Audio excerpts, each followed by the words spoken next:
Welcome to Winning with Annalee. I'm your host, Annalee Leonard, president of Mainstay Financial Group, right on the corners of Antes and Perry. Well, here we are going into February, and my goodness, we have had what a cold winter. We're already in 2018. Life marches on, things happen. But one of the things that we all know that happens if we're privileged enough to continue the aging process is that sometimes as we age, as I like to say, life happens. I have with me today a good friend and a colleague, Mr. John Horton. John is with Assisted Living Locators here in Pensacola. And John, you specialize in that fact that life happens as we age. And it happens fast in certain situations. So as we age, we need to be a little more prepared so that we know what's going to happen when it does happen. What's going to happen, and be prepared for that change. You and I talk often, and one of the things I constantly talk to everybody about is you have to have a plan for your money. But one of the things I've really been emphasizing over the last many years is the fact that we have to have a plan about what are we going to do with our living situation as age occurs, and sometimes physical ailments occur. Sometimes that's mental, sometimes it's both. And as you said, that happens much more quickly than we think it could happen. So your company, Assisted Living Locators, you specialize in helping people make decisions when they either don't want to live at home anymore or they can't. That is correct. And sometimes it can be a combination of the two, where doctors and family are encouraging the seniors to, make a decision. Let's downside a little bit. Let's get you in a place that someone can help take care of you. And sometimes the seniors make that choice themselves, which is much better.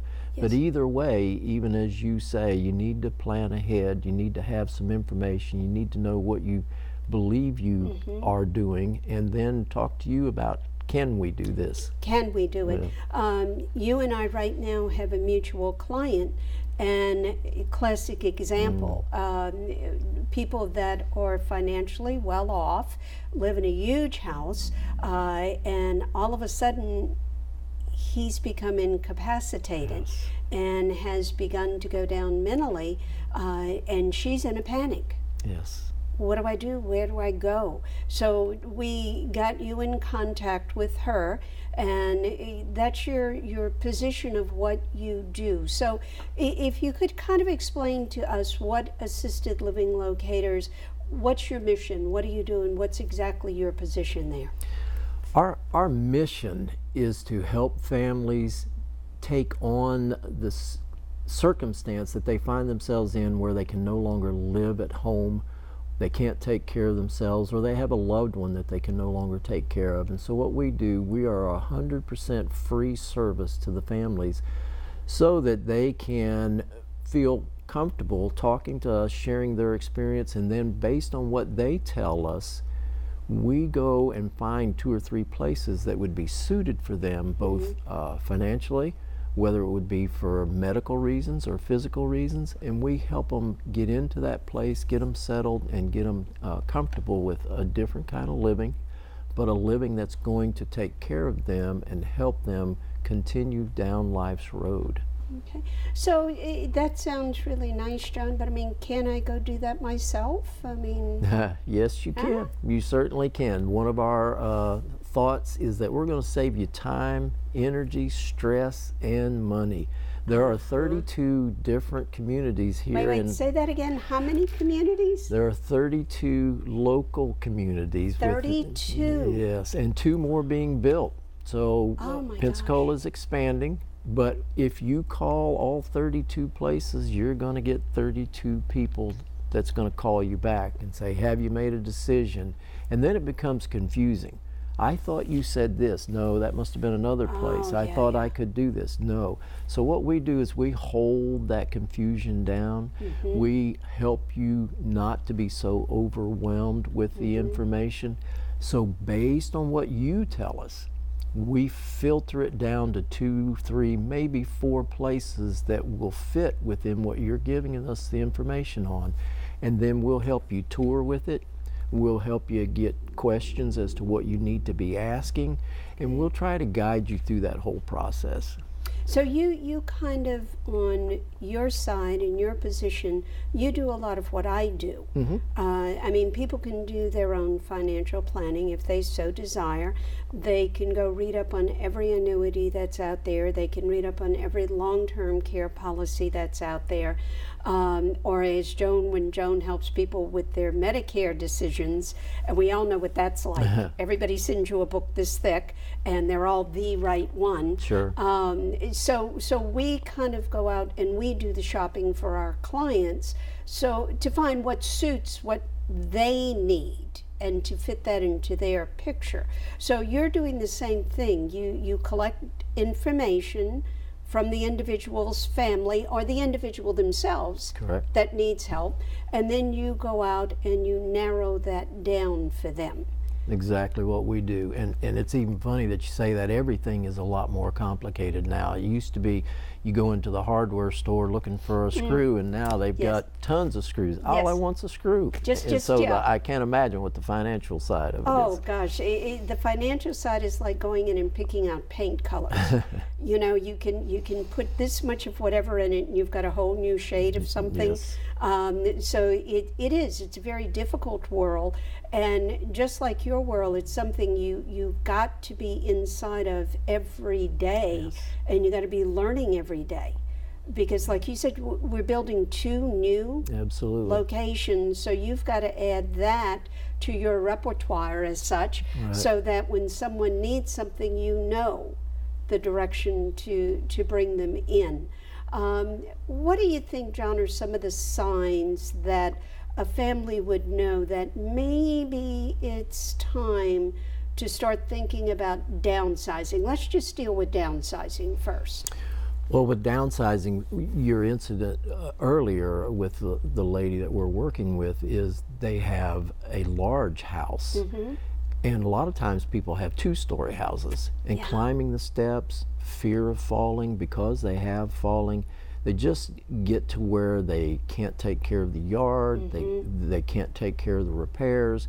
They're not using, they have a 12-room house and they're living in about 3 or 4 of them. Rooms, It's just time to start thinking about it. And I'm sure the kids have also get involved, and they kind of say, well, Mom, do you really need this big a place? And what can we do to help you with that? So we want to help. Yeah. And of course, you know, I think everyone has this hope, this dream that this is my home, I love this home, I've had so many experiences here, and you want to stay there. I think ideally all of us want to stay, but realistically it's not always the best thing to do, especially if you lose a spouse, you're there by yourself. Maybe neighbors you know have now passed away or moved away themselves, and it becomes a very lonely situation at times. It's a very emotional decision because, as you've said, they've lived in this home, they've lived in that neighborhood, that's where their family and their friends, and so it becomes a very emotional decision. But what we have to remember is what is the best situation for them. So socialization is very important, where they're meeting with people their age, people with their experiences, that they can share those same experiences and talk about different things, rather than sitting in front of the TV not eating correctly. Nutrition, that's another big one.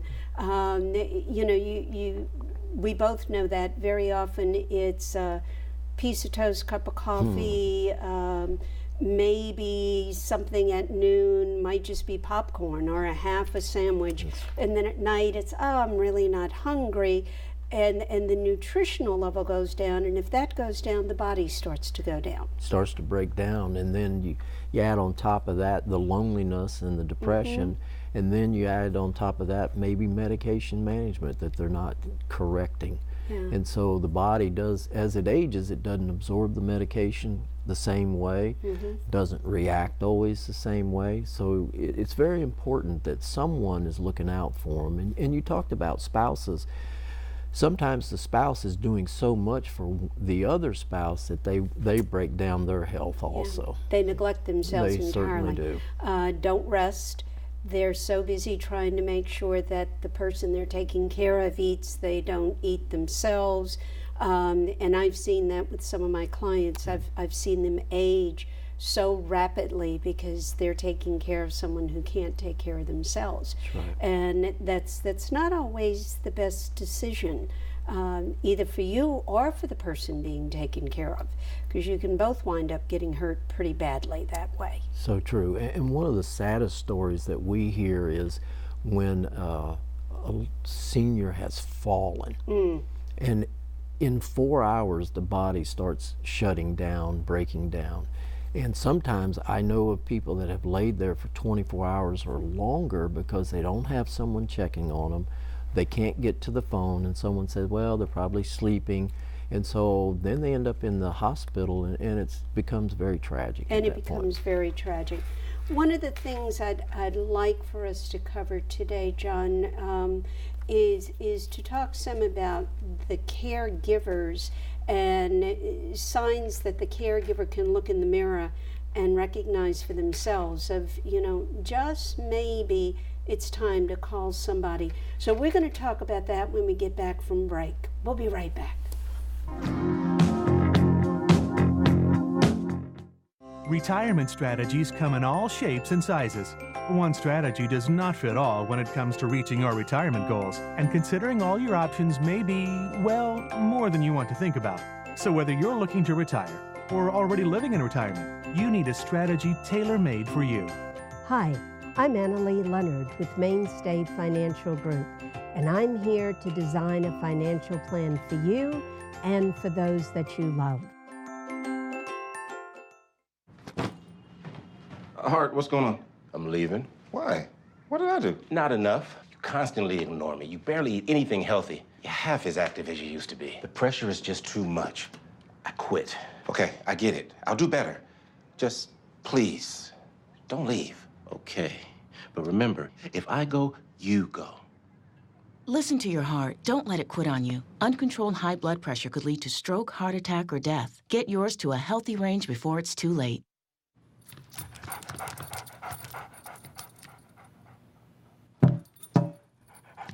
There's a shelter pet who wants to meet you. Meet one today. Visit theshelterpetproject.org. Adopt. Mainstay Financial Group offers advocacy and personal financial guidance in a caring environment. That's the heart of our practice. At Mainstay, we're dedicated to exemplary service and a caring relationship with our client, not with a number. Plan for the future now with Mainstay Financial Services. Welcome back to Winning with Annalee. I'm Annalee Leonard, president of Mainstay Financial Group, right on the corners of Antie's and Perry. We're talking today about planning for our future. And anyone who's ever listened to me on radio, TV, been in my office, you know that's one of my big words all the time. You hear me talking about having a plan. And part of what tends to happen very often, not always, but very often as we age and we become older, we have physical ailments that begin to limit our abilities to take care of ourselves. Often a spouse or a child will come in and try to take care of us. Now, today we have with us John Horton with Assisted Living Locators. And John, we've been talking about some of the signs that you may recognize yourself or the family may recognize and say, well, maybe it's time to take another step. What about the caregiver? The caregiver every morning has to look in the mirror and ask themselves, I think, some questions. They do. One of the things that caregivers have a problem with, as you alluded to, excuse me, is the fact that they're not taking care of themselves. Mm-hmm. What we have found is the average caregiver is a 46-year-old female that has 2 children of their own working a full-time job. Yeah. So they're trying to balance all that out, and what they're finding is that their health is running down and they don't necessarily recognize it. So what they need to do is look in the mirror and say, first of all, how is my health? Yes. Am I feeling pain? Should I be going to the doctor and I just can't find the time? Should I be looking at my finances because they forget to do certain things, or they can't do it, they can't keep up with it, and they just find themselves being overtaken? And before they get to that overwhelmed stage where I have them where they call me and they're just in tears because they've broken down, they're totally at a loss as to what to do. They need to take a step back. Now there is a program that probably should mention called Respite Care in Pensacola. Yes. Different programs. You can call us and we can help you find a place that you can take mom or take a loved one and just let them spend a day, let them spend a week, and where you just regroup and recollect your life, and then maybe you can go back to caring. But that also gives you that time to think about what you're doing. Is it what's best? Right. And what else can we do? And you know, I think if you find yourself becoming short-tempered with your family or short-tempered with the person you're taking care of, especially if that person is going into a state of dementia or Alzheimer's, it becomes very difficult sometimes to hear the same story over and over and over, or the same question over and over and over, because the person simply forgot. That is a very realistic problem.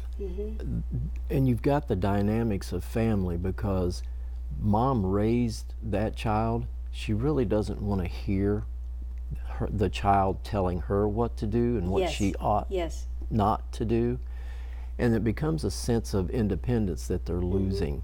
So the caregiver gets a little irritable, as you said, a little short-tempered, and then it becomes even more than that when someone from the outside can come in and tell, like an older friend comes in and tells mom something, and mom says, well, I think I should do this because so-and-so said. So then you get really upset because mom's not listening to you, but she's listening to a neighbor that doesn't know what's going on. So yes, there are a lot of signs. Be assured that there are people that want to help in that situation, but also understand that if it is a dementia problem, don't take it personal. Yes. And that's so important. So many people take it personal. Mom just doesn't love me anymore. She's not the same woman that I remember. It can be part of the aging process. Yeah. So keep that in mind also. Yeah. And I think the thing we have to realize now is, as a society, we're living much longer. Very much. You know, when we used to do plans for people way back when I first started my career, you would get life projections to age 80-something, because people were, it was amazing if they lived to that age. Now when we do projections, we're going to age 112, 120. When I do a plan for someone, I always go beyond 100. And you know, people will laugh and say, oh, I'm not going to live that long. I'll never get past 80. And I'm like, we don't know anymore. No, we don't. We really don't. So you've got to think about that. If you're really determined to keep someone at home, how long might that be? It is amazing. I've gone to several facilities, and there are people in there at 100, 101. I can take you to a place at 104. In fact, one gentleman will be 104 in February.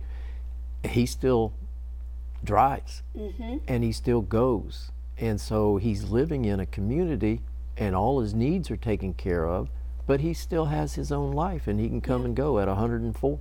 Yeah. I think, John, it's important too, we make the distinction for people. There are levels of care. There's independent care, or independent living. It's the terminology where people perfectly well can take care of themselves, still do their own traveling, do whatever they want to do, but they downsize or make the decision to live in a community of people around the same age, have meals prepared for them, constant entertainment. That very often is that the first step to the rest of the steps that take place. And it's not unusual. I found a lot of my clients have begun to downsize, either rent apartments or a home, smaller home next to their children, or go into an independent living facility. And part of that is because they want the freedom to travel and not have to worry about a house. Right. Don't have to worry about mowing the yard, don't have to worry about if the air conditioner breaks down or the roof is leaking. Yes. You just kind of walk away and say, hey, we're going off for a couple of weeks, or we're going to go visit someone for a while. We're going to go do this and enjoy life. And enjoy life. And then some of the communities right within their own walls go from independent to assisted, where you might just need help getting dressed, taking medications, getting to the doctor's office, and depending on how progressive that becomes, then they go into a full long-term care type facility. That's true. It just depends on how much you need care. And so if you can get along on your own for the most part, but you need a little help, you could go into assisted living, still live as independently as you want to. You can still drive, you can still come and go, but they're going to provide you 3 nutritious meals a day. They're going to clean your apartment for you, and they could provide transportation to the doctor. And all of them have their own different philosophies, they have their own different procedures, and their own different way of handling things. So there's a variety out there that could fit for your need. And you know that I tell my clients that are perfectly healthy, I tell them now, start looking around, get an idea of what places are like, and decide if that need occurred where you would want to be, because if you don't make the decision, somebody else is going to make it for you. We get calls from the ICU, from the emergency room, from the hospitals, of people who have found themselves in a crisis situation, and they find themselves having to make a quick, uneducated decision. And I think that's where we at Assisted Living Locators come in. We're very familiar with the communities. We're very familiar with how the system works. We can help you with different programs to help in financial ways. They're limited, but we can.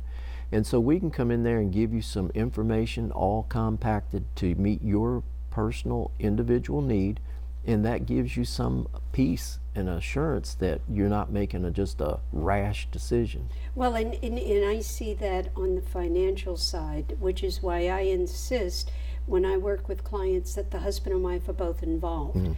Because what I've seen too often is the wife will sit there and say, oh, he handles that. I don't need to know about it. Well, you need to know at least the basics. And the way I explain it to him is I say, listen, if I look at this watch and say, what time is it? You can tell me what time it is. Not necessarily about the workings on the inside, but you have to at least know what this is and what its purpose is. And then you avoid that all of a sudden the husband passes away and the wife is in a panic. And as you said, wrong decisions are made at that point. Panic decisions are not good when it comes to your finances or where you're going to live, possibly for the rest of your life. It's very critical. And just as you explained with the financial side, I get the call and say, well, what can mom afford? Because that has to be one of those questions. Sure. And mom doesn't know. Yeah. And the kids don't know because the elderly, senior, think it's a private affair. Yes. So the kids have to go out and talk to mom and dad, get the conversation going, find out what they can do, what they can't do. Yes. Seek someone out such as yourself to help them with that financial. And you're going to have to help me out, but you say you might have done a good thing, handled your money well, but hanging on to it maybe not so well. And that's very important. That's very important. It's very important. And one of the things I do with my clients is I make sure that their children meet me. Now, not necessarily do we sit with the children and say, this is how much money mom and dad has, but we know that I'm there helping so that if a need arises, if a parent passes away, I'm one of the first phone calls that's made. You're part of that plan. I am part of the plan. So I can then say, all right, let's go to John, talk about possibly a good place for mom or dad to now live, you've got to look within this cost range. All right. And then when the parents get to that point where they're ready or the power of attorney comes in, we're able to say, all right, this is what we have to work with. And could you repeat that? Because I also meet with a lot of families and no one is the power of attorney. No one is the health surrogate. No one is in charge in case mom and dad can no longer make those decisions. I get on my knees and I beg people when they come in to see me on that first visit, even if they're not going to work with me, I beg them, make sure, please, here are the names of several attorneys I know will not rip you off. They'll do a good job for you. They're not going to try to give you more than you need, but these documents are essential. And I don't think people realize you don't want your child going to court to be appointed as your guardian. No. That becomes a nightmare. It's time consuming and expensive. It's expensive. And I would offer to the listeners too that that's something that we do. We come in and we talk to the seniors. As you know, we're both certified senior advisors, so we know how to talk with seniors. But we'll come in and say, look, they're not trying to take over your life, but it's very important that someone be in charge in case you're not able to be. Because we know about family dynamics. We do, don't we? John, thank you so much for being with us today. I appreciate you. Your number's up on the screen. People can call you, or you can call my office, 437-3127, and we'll get you in touch with John. Take care. We'll see you next month.